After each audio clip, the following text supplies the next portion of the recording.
Hello YouTube. So as you saw in my previous video, I do got the foggy lights, and my friend told me it's because of a proper seal, and all I have to do is loosen and remove the rear cover caps. This one is pretty easy to access. You see it wasn't even on tight. I don't see any cracks. Put that there. And he said to leave it open for a couple of hours. This one requires you with an 8mm to remove all this and take off your air filter. Now, I'm not sure exactly if this is going to capture it. I'll do my best.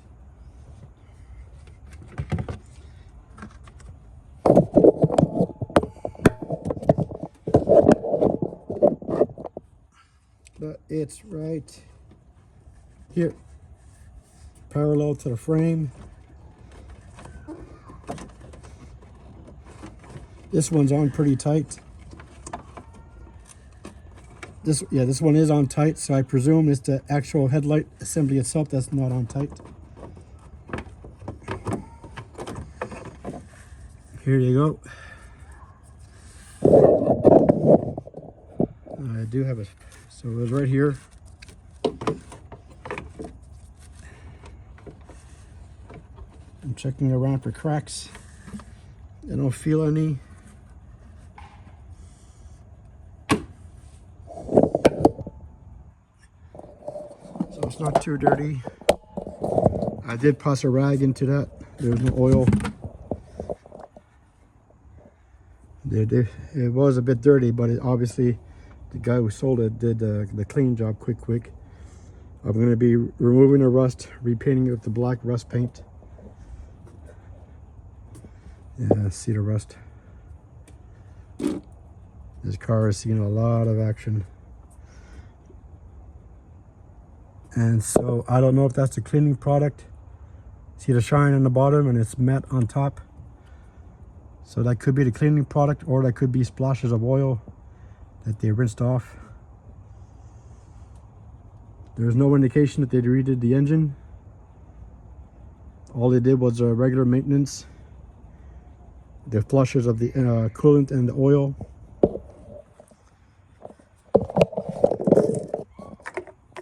So for this, it's just right here.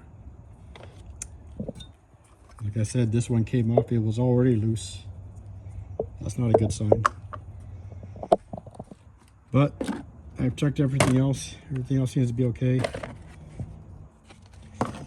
This is for the all-wheel drive disactivation, put on permanent rear-wheel drive.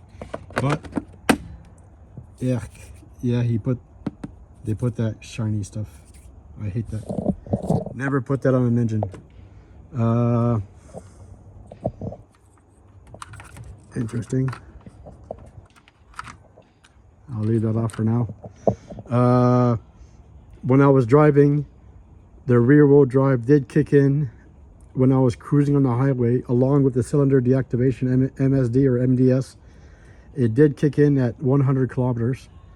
I forget what's in miles. And after 5 minutes, I had to change lanes. And when I pressed cancel and I pressed the gas, the all-wheel drive kicked in, and if you've seen the MDS, it's green. The green totally disappeared and it went back into 8-cylinder mode. So this car is working as intended. When I mentioned about the hood and the door on my first video, I went back to get the cap, the missing hubcap, and he did say that he got his mechanic to check it, and it was the spring lock. He just replaced this with a new one. I don't think it's new. It's probably an old one, but he replaced this. And as for the door itself, he said he just look at all that crap in my hand. Yeah, all that crap is from touching this. So you guys never put that engine shine crap. It's bad. It's awful. So all he did, he said he just turned a knob. I mean, he just turned a bolt, and the door is now flush, as you can see. That was one of the points that I got the car so low, is because the door wasn't closing right. And here, where my hand is to where the light is, that wasn't closing either. The other price knocked down was all the rust. But there's no tick, the infamous Hemi tick. This guy sells chargers like crazy. When there's a charger there, it's gone within a week. This one was for $21,000. I got it down to 8, and with taxes and everything, it came to $12,400. Now, unfortunately, the scratches are a lot more and a lot deeper than I presumed. And as you can tell, no, it doesn't look okay. Looking at the camera, it doesn't show much. There you go. Now you can see it. Yeah, the damage is a lot worse than I thought. This is deep.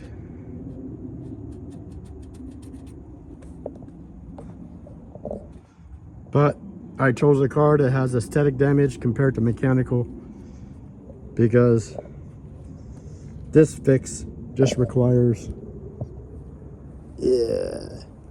some spaghetti and potatoes compared to having a car with a perfect body, and the main issue being that. So I will be doing some preventative work, not just oil change. I'm in Canada, so basically prices are almost double of what you guys pay in the States. So I'm going to see the option for the oil pump, the high flow, either the Millens or the Hellcat. The Hellcat is roughly $280, and the Millens Canadian is roughly just over $200. But I've never worked on a charger in my life, and I think I'm going to have that done at the dealership. So I'm going to see about prices. Online it says 1 hour to 1 hour 10 minutes to do the job. I've seen guys videos on YouTube doing this within a half hour. And I know for a fact, I used to deliver to the Dodge dealership here. When I worked as a delivery driver for parts and tires, they work slow. They work very slow, but they're good. The Dodge mechanics are some of the highest paid ones here in my area. Over 100, they're paid $120 an hour. Yeah, wish I got into that, not the fucking $16 at Canadian Tire. That was a waste of time and money and my health. So as I'm yapping, I'm just looking over, trying to see if there's anything loose, any wet spots, and I don't see anything now that it is daylight. Everything looks good. So with the cold coming, here's another example. This is bad. This is down to the middle, and it goes all the way down. And here's a deeper scratch to the middle. That's bad. So because it's almost December, I'll give it a good wash, and I'll put a thick layer of wax,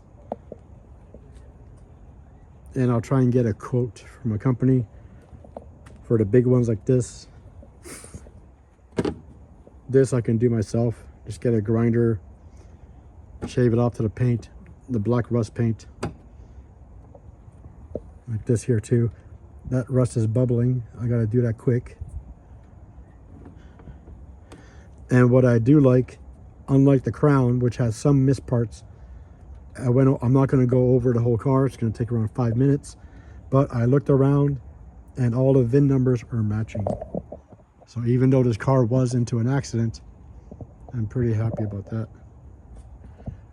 Brake fluid access, good for them. And fortunately, power steering is down there. No clue how I'm gonna get to it. My friend told me I have to remove the wheel, remove the cover plastic, and it's somewhere down there. So for now, I don't know if the weird noises I'm hearing is the all-wheel drive system or if it's lack of power steering, because whenever I turn, it's like a whirring sound. Okay, so it's been 10 minutes I've removed. Is there any difference? No. So I'll leave this off. I'll leave this off overnight. And we'll see the results tomorrow. But pretty much everyone I've talked to who has this car, they said apart from removing this, which is a pain, just take off the covers and let it off for a couple of hours, and the circulation will take away the humidity. Yeah, look at that. All that. Okay, well, before I do any work, I'm gonna have to wash off all this crap. So that's not leaking oil. That is the engine bay cover grease, whatever you call it.